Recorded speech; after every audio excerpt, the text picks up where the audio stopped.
आज का हमारा पहला टॉपिक है ब्रेकियल प्लेक्सस। ब्रेकियल प्लेक्सस होता क्या है? What is brachial plexus? Plexus मतलब ग्रुप ऑफ नर्व्स और ब्रेकियल मतलब अपर लिम। तो जो ग्रुप ऑफ नर्व्स अपर लिम को सप्लाई करता है उसको हम बोलेंगे ब्रेकियल प्लेक्सस। हमारी बॉडी में से 4 प्लेक्सस होते हैं। एक होता है सर्वाइकल प्लेक्सस, एक होता है ब्रेकियल प्लेक्सस, एक होता है सैक्रल प्लेक्सस, एक होता है लंबर प्लेक्सस। तो हम सबसे पहले अपर लिम का मतलब ब्रेकियल प्लेक्सस पढ़ेंगे। अब ब्रेकियल प्लेक्सस बनता किससे है? तो उसके 5 रूट्स वैल्यू रहती है, C5, C6, C7, C8 और T1। ये पांचों रूट्स से ब्रेकियल प्लेक्सस की शुरुआत होती है। अब हम इसको याद करेंगे कैसे? तो एक सिंपल तरीका दिया हुआ है BTC में। Ramu tailor drinks cold beer. तो रामू से आपका आ जाएगा रूट, टेलर से आ जाएगा ट्रंक्स, ड्रिंक्स से आपका यहाँ से ट्रंक्स जाके डिवाइड होकर डिविजन्स बनेंगे, उसके बाद कॉर्ड्स बनेंगी और उसके बाद बनेगी ब्रांचेस। तो ये आप देख लीजिए, Ramu tailor drinks cold beer याद करने में बहुत आसान है, यहाँ से आप याद कर लेंगे। अब आप देखिए कि अपर दो ट्रंक है जो C5 और C6, दोनों रूट वैल्यू से एक अपर ट्रंक बनेगी। C7 अकेला मिडल ट्रंक बनाएगा और C8 और T1 लोअर ट्रंक बनाएगा। तो ऐसे 3 हमारी ट्रंक बन गई, अपर ट्रंक, मिडल ट्रंक और लोअर ट्रंक। आगे जाके ये ट्रंक डिवाइड होती है दो पार्ट में, वेंट्रल और डॉर्सल में। तो जैसे ये डिवीजन हो गई, डिवीजन होने के बाद बनती है कॉर्ड्स। कॉर्ड्स की आप पोजीशन एक्सियल आर्टरी के रिलेशन में बताते हैं। फॉर एग्जांपल यहाँ पे आपकी एक्सियल आर्टरी है ये, तो एक्सियल आर्टरी के लेटरल में जो कॉर्ड रहेगी उसको नाम देंगे लेटरल कॉर्ड। एक्सियल आर्टरी के मीडियल में जो कॉर्ड रहेगी उसको बोलेंगे मीडियल कॉर्ड, और एक्सियल आर्टरी के जो पीछे कॉर्ड रहेगी उसका नाम रहता है पोस्टीरियर कॉर्ड। तो इस तरीके से कॉर्ड्स का नाम पड़ता है। तो ऐसे आपके ये 3 कॉर्ड्स हो गए। और अब कॉर्ड्स के आगे बाकी बनती है ब्रांचेस। ब्रांचेस याद करने के लिए हम ऐसा तरीका निकालेंगे, जो लेटरल कॉर्ड है, लेटरल कॉर्ड से निकलती है 3 ब्रांचेस जिसका नाम देंगे लेटरल कॉर्ड LML, ऐसे याद रखेंगे। एक होता है मीडियल कॉर्ड, ये आप देख रहे हैं मीडियल कॉर्ड। मीडियल कॉर्ड से निकलती है M4U, मतलब 4M 1 U। और चौथा होता है आपका पोस्टीरियर कॉर्ड जो एक्सिलरी आर्टरी के पीछे रहता है, उससे निकलती है अल्नार।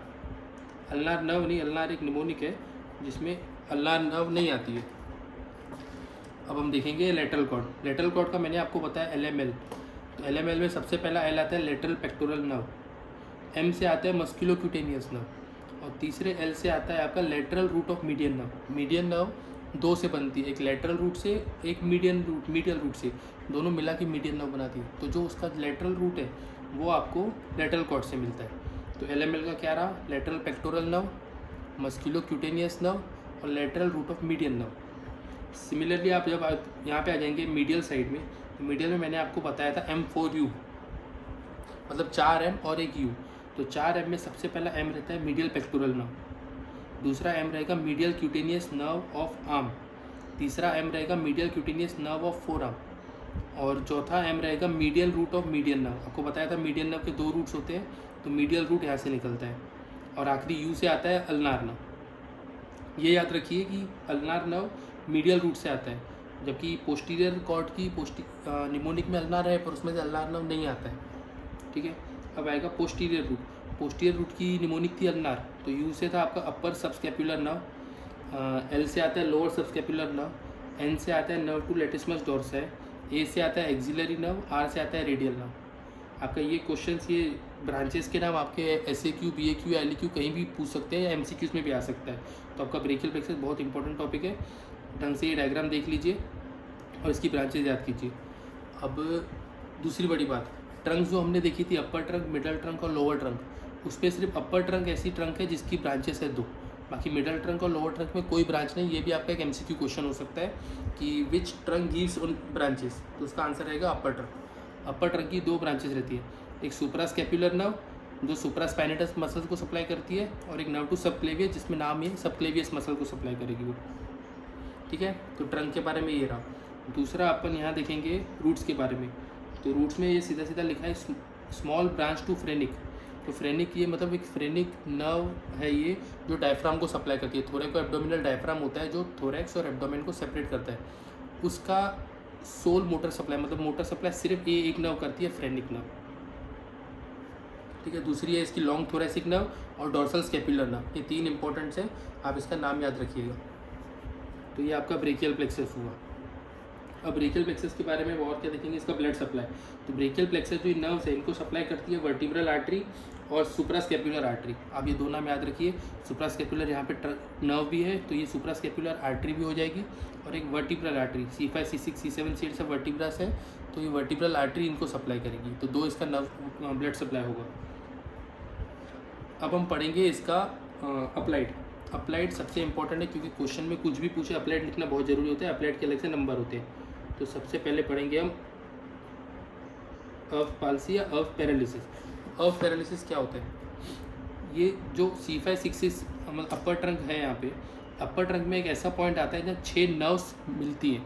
जैसे ये दो C5 C6 और सुप्रास्कैपुलर नर्व टू सबक्लेवियस और नीचे के दो डिवीजन। मैं आपको दिखाता हूँ डायग्राम में, ये डायग्राम है इसका जूम किया हुआ। ये जो पॉइंट है सर्कल किया हुआ इसको बोलते हैं अर्फ पॉइंट। अगर यहाँ आपका कुछ डैमेज हुआ तो इसको बोलते हैं अर्फ पैरालिसिस या अर्फ पाल्सी। अब ये क्यों होता है, जब बर्थ इंजरी हो जाए, मतलब चाइल्ड बर्थ के दौरान इंजरी हुई या आपका एनेस्थीसिया के टाइम पे, भाई कोई आपकी सर्जरी आपको एनेस्थीसिया दिया जा रहा है उस टाइम पे इंजरी हो सकती है, या फिर फॉल ऑन द शोल्डर के ऊपर आप गिर गए, ये तीन चीज़ों की वजह से आपका अर्फ पैरालिसिस होता है। इसमें कौन सी मसल्स इन्वॉल्व होती है, तो आप इसके लिए याद रखिए B3 में आपका आता है बाइसेप्स ब्रेका, ब्रेकियोरेडियलिस,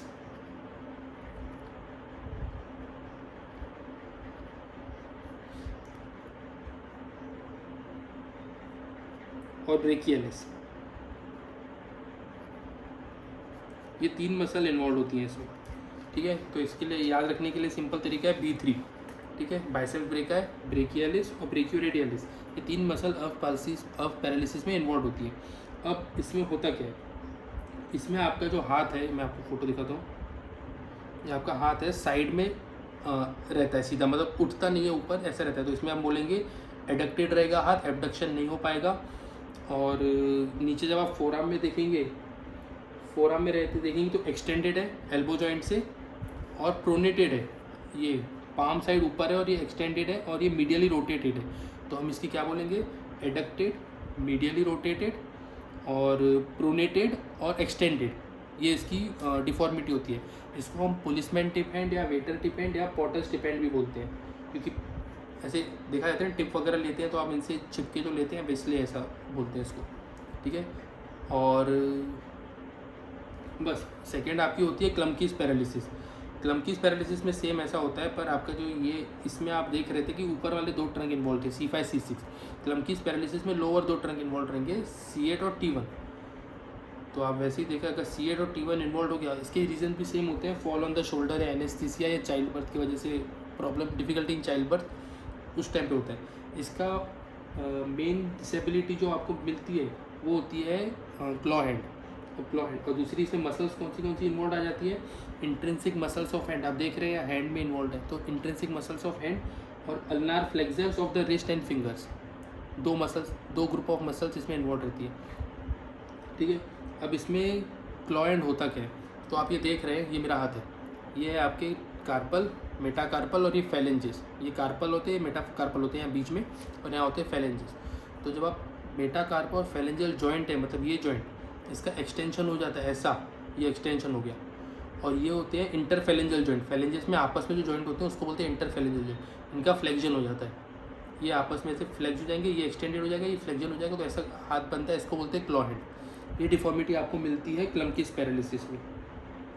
ठीक है, दूसरा आपको इसमें मिलता है हॉर्नर सिंड्रोम। तीसरा आपको इसमें मिलेगा जो एरिया को ये सप्लाई करेगी नर्व, वहाँ सेंसरी लॉस हो जाता है, वो एरिया वार्म हो जाती है और ड्राई हो जाती है।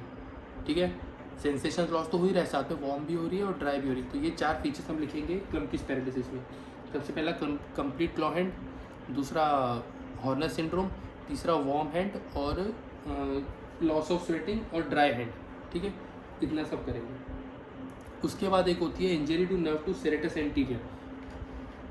ठीक है, सेरेटस एंटीरियर में क्या होता है, जो नर्व है सेरेटस एंटीरियर की वो इंजर हो जाती है। क्यों? क्योंकि आप sudden pressure on the shoulder, shoulder पे एकदम से ऊपर से कुछ प्रेशर आया, या फिर कुछ आप हैवी लोड लेके घूम रहे हो शोल्डर पे, बच्चे को बिठा रहे हो या कुछ सामान आप उठा रहे हो, उस वजह से ये सेरेटस एंटीरियर वाली नर्व इंजर हो जाती है।